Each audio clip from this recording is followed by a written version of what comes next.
ئێوە ئەتوانن شعرمان دەربەدەرکەن، گوڵدانەکانی چیرۆکمان ورد و خاشکەن، ماڵەکانمان بدەن بە کۆڕی دووکەڵ و دەبا بەدا و بە کۆمەڕ بیان جۆزنەوە.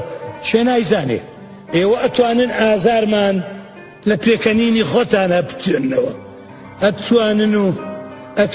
ئەتوانن بەڵام ئەوەی لە خەونی گورگە بۆرەکەی یەکەمەوە نەهاتە دی و ناژێتە دی، ئەوەی هەرگیز پێتان ناکرێ سڕینەوەی ئازادیە لە ڕۆحمانە، کوشتنی عەشقی ئەبەدی داروبەردە لە ناخمانە، ڕاماڕینی خۆشەویستی دیار بە کر و کەرکووکە لە دڵمانە، کۆتایی ئێمە کاتێکە کە کۆتایی هەناسە هات. ئەوەی ئایە و نابێ بەنا کوژانەوەی ئایندەیە لە چاوی یەک بە یەکمانە.